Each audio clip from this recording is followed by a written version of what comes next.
राधा राधा राधा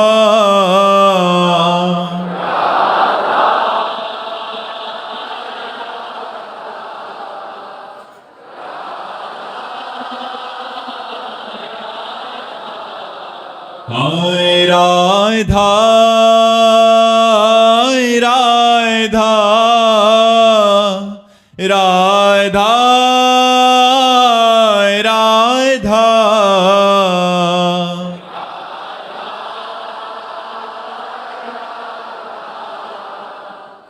राधा राधा श्री राधा वल्लभ लाल की, समस्त संत हरि भक्तन की, श्री वृंदावन धाम की, सतगुरुदेव भगवान की। चारुल जी रोहतक से, महाराज जी सही समय कब होता है? सब कहते हैं जब सही समय आएगा तब सब ठीक हो जाएगा, लेकिन हमें कैसे पता चलेगा कि अब सही समय आने वाला? हमारा तो हर समय सही है। जिस समय भगवान का चिंतन हो वही समय सही है, और जिस समय भगवान का चिंतन न हो सब गलत समय है। का हनुमंत विपत्ति प्रभु सोई, जब तो सुमिरन भजन न होई। देखो, अगर हम आपके हिसाब से देखें तो सबसे ज्यादा गलत समय हमारा चल रहा है, लेकिन हमसे ज्यादा सही समय किसी का नहीं चल रहा होगा, क्योंकि एक भी मिनट ऐसा नहीं जो भगवान से विमुख जाए, भगवान की कृपा से, गुरु कृपा से। तो वही समय धन्य है, वही जीवन धन्य है जो भगवान से जुड़े। गलत इस प्रारब्ध का भोग आया है, लेकिन भगवान के चरणों के आश्रय होने के कारण वो हमें परास्त नहीं कर पा रहा, हमें गिरा नहीं पा रहा, हमें वो निराश नहीं कर पा रहा। हर समय एक आनंद, एक अद्भुत आनंद बना रहता है। इसलिए भाई, हम तो सही समय वही समझते हैं जिसमें भगवान का चिंतन हो, और गलत समय उसी को समझते हैं जब भगवान को भूल गए। उत्कृष्ट राय जी गोरखपुर से, राधा वल्लभ श्री हरिवंश महाराज जी, गुरुदेव भगवान जीवन कैसे निर्भय निशोक होकर प्रभु के चरणों में समर्पित करें? जब भगवान के चरणों में समर्पित हो जाओगे तब निर्भय होगे। निर्भय निशोक होकर समर्पित नहीं करना, निर्भय निशोक होगे ही जब समर्पित हो जाओगे। जब भगवान को आत्मसमर्पण कर दिया जाता है तब जीव निर्भय हो जाता है, निशोक हो जाता है। प्रतिपल नवीन आनंद की अनुभूति होती है। धन से लेकर के, तन से लेकर के, मन से लेकर के, संपूर्ण व्यवहार को लेकर के हमने अपने भगवान को देखा है कि वो हमारे मन पर, हमारे तन पर, हमारी आवश्यकता पर पूरी दृष्टि रखते हैं। जब जहां जिस समय जो कुछ जैसे चाहिए ऐसे जैसे वो देख रहे हैं और वो कर रहे हैं। मांगना नहीं पड़ा, मांगना नहीं पड़ा, हर समय हर व्यवस्था। तो कदम कदम पर भगवान की तन मन वचन धन सब पर कृपा में दिखाई दे रही। जब हम भगवान के हैं तब निर्भय है, निशुक है, निश्चिंत है कि सब कुछ देख लेंगे ना। वो योगक्षेमम वहाम्यहम, वो सब देख रहे हैं, वो सब कर लेंगे। निर्योगक्षेमम, ये स्थिति हमारी तभी आएगी कि हमें भगवान से भी योगक्षेम की परवाह न रह जाए, जब भगवान से प्रेम हो जाएगा। महाराज जी आप कोई कह सकता है कि आपके हृदय में आया और कहते हैं आपने मांगा नहीं और फिर भी आ गया, तो प्रभु देख रहे हैं। यहां मांगने पे भी नहीं मिल रहा महाराज जी, ऐसा क्यों? क्योंकि दो बातें हैं, हमने सत्संग में चर्चा की है।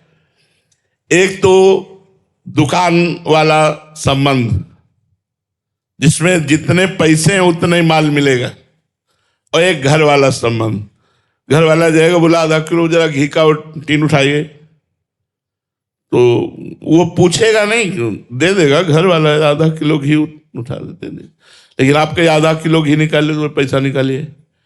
तो पहली बात, आप भगवान के घर के हो, आपने अपना संबंध भगवान से माना है नहीं, तो फिर नहीं मिलेगा। दूसरी बात, आपके पास इतना तप है, भजन है, साधन है, अनुष्ठान है, तो मांगिए, आपकी बात पूरी होगी। न तप है न भजन, करो बेविचार, पियो शराब, खाओ मांस, करो मनमानी आचरण, और कहो भगवान तुम्हें लड्डू का भोग लगा देंगे, तो भगवान भूखो नहीं मर रहे। ऐसे कामनाओं की पूर्ति नहीं होती। तपस्या, भजन, अनुष्ठान, साधना, या तो ये हो, और या तो सीधे हे नाथ मैं आपका हूं, हे नाथ मैं आपका हूं। भगवान की शरण, भगवान का घर जाया नौकर बन जाओ, खूब माल लूटो, खूब आनंदित हो जाओ। दो ही पद्धतियां हैं, या तो साधना और या तो साध्य में समर्पण। दोनों नहीं है तो फिर कामना की पूर्ति नहीं होगी। महाराज जी आपके पास तो दोनों है, तो कटता किससे है? हम तो घर वाले हैं, हमारा तो कुछ है ही नहीं। भजन से है ही नहीं ना, है ही नहीं। मैं भजन नहीं कर रहा, वो भजन करा रहे। मैं साधन नहीं कर रहा, वो साधन करवा रहे। घर वाले नौकर को पेमेंट थोड़ी मिलती है। घर वाले नौकर, घर वाला घर का पर्सनल नौकर हो, उसको पेमेंट नहीं मिलती, पर उसके सारे खर्चे मालिक स्वयं देखता है। तो हम पर्सनल नौकर हैं, घर वाले नौकर हैं, हम पेमेंट वाले नहीं है। इसलिए हमारी फीस नहीं कटती, हमारा सब चलता है। भगवान के आश्रित हो जाए, बड़े मजे है यार। तुम्हें बिल्कुल सरल भाषा में कहते, भगवान के आश्रित हो जाओ। एक टेबलेट का पैसा नहीं था खरीदने का। इसी वृंदावन में कई कई दिन भूखे रह करके कुटिया में गुजारा। जब मालिक की नजर हो गई, आज आवश्यकता है, औषधि व्यवस्था सब मारी घूम रही। किसके बल से? भगवान के बल से। अगर भगवान का बल न हो तो वही जैसे गोस्वामी तुलसीदास जी कहते, जब मैं दूसरे के दरवाजे पर खड़ा होता तो कहते अभागा बालक है, जन्म लेते ही माँ को मार दिया, दासी ने सेवा की वो भी माँ, इसको हटाओ। आज जब मैं राम का हो गया तो बादशाह ताज उतार के रखता है। तो वही बात हमने अपने जीवन में देखी। जब तक साधना का अहंकार रहा तो ठोकरे खाता रहा, और जब भगवान के शरण में हो गया तो माला माल हो गया। लोग पर लोग सब आनंद ही आनंद हो गया। आप भी आनंदित हो जाइए, यही सिखाने के लिए हम बोल रहे। भगवान की शरण में हो जाइए, भगवान की शरण में बहुत आनंद रहेगा। भगवान परमानंद स्वरूप है।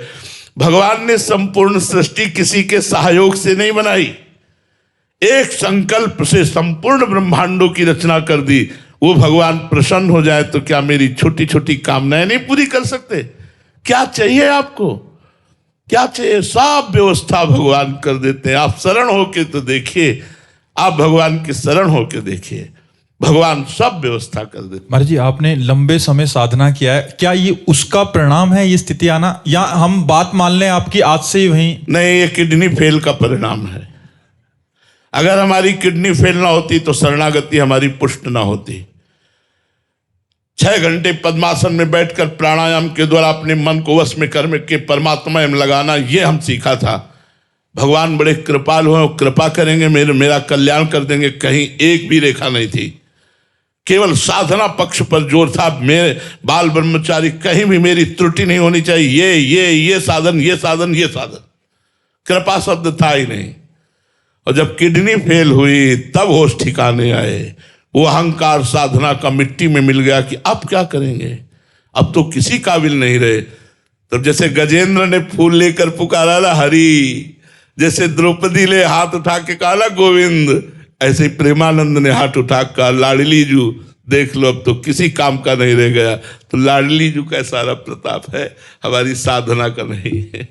वर्षा तंवर जी, राधे राधे। महाराज जी, गुरुदेव आपके श्रीमुख से बहुत बार सुना है कि नहीं खान पान ते भावे है, नहीं कोमल वचन सुहावे है, सब विषय लगे ते खारा है, हरि आशिक का मग न्यारा है।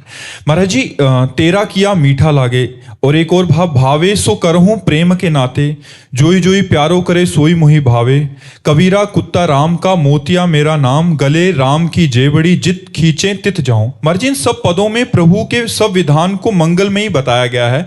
प्रभु के हर विधान में महाराज जी हम प्रसन्न कैसे रहें, ये भाव अंदर से हमारे महत्व बुद्धि कैसे जागे? पहले प्रभु को समर्पित हो जाओ आप।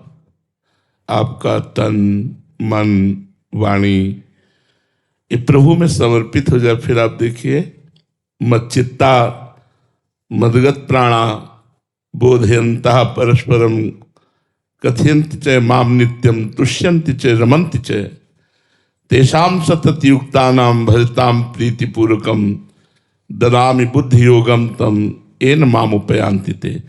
जब बुद्धि का भगवान में योग हो जाता है तब ये स्थिति आ जाती है।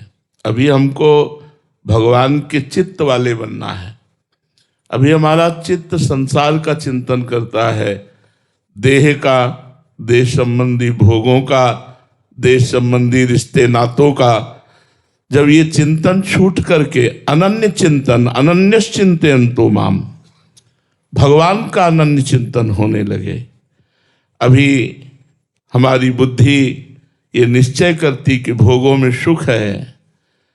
अब हमारा कोई संसार में है, कोई हमें प्यार करे संसार में, ये सब भगवान से विमुख करने वाली बातें जो हृदय में है ना, जब खूब भजन करोगे, पहले भगवान में हम अपने चित्त को अर्पित करना सीखें। खूब बार बार नाम का जप करें, उससे चित्त अर्पित होता है। श्वासें ये भगवान के लिए हैं। मदगत प्राणा, प्राणों का कार्य है श्वास प्रश्वास। हमारा आहार बन जाए भगवान नाम, हमारी श्वास प्रश्वास से नाम जब चले। नाम श्वास दो बिलक चलत हैं, इनको भेद न मोको भावे। श्वास ही नाम, नाम ही श्वासा, नाम श्वास को भेद मिटावे। मदगत प्राणा बोधयंता परस्परम। जब हम वार्ता करें तो भगवान की चर्चा करें, भगवान के गुण, भगवान की रूप माधुरी, लीला, धाम, ये अनंत समुद्र हैं। हम इसकी चर्चा करें।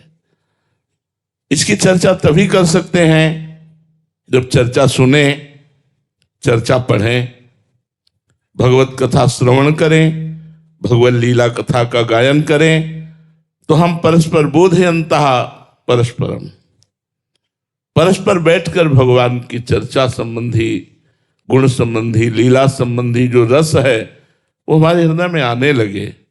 तुष्यन्ति च रमन्ति च, उसी में हमारा मन रमण करने लगे, उसी में हमारा मन संतोष को प्राप्त होने लगे, तृष्णा रहित होने लगे, भोगों की तृष्णा नष्ट होने लगे। तुष्यन्ति का मतलब है तृप्ति होना। अब कोई चाह नहीं रह गई, कोई इच्छा नहीं रह गई। तो भगवान कहते वो निरंतर प्रेम पूर्वक जो मेरा भजन करता है तो मैं उसकी बुद्धि में योग प्रदान करता हूं, अर्थात बुद्धि भगवान में स्थित हो जाती है। उसका परिणाम क्या होता है?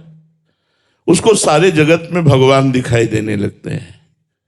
मयि मन आधत्स्व मयि बुद्धि निवेश है, तो निवेश्य मय्येव अत ऊर्ध्वं न संशया, तो मेरे में ही निवास करेगा। अर्थात आप देखेंगे कि भगवान की कृपा आपको घेरे हुए है। हर क्षण भगवान की कृपा, चाहे वो भीषण रूप हो, चाहे मृदु रूप हो, चाहे विपत्ति रूप हो या संपत्ति रूप, वो कृपा ही है, वो मंगल विधान है मेरे प्रभु का। यह आप अनुभव करेंगे, तब अनुभव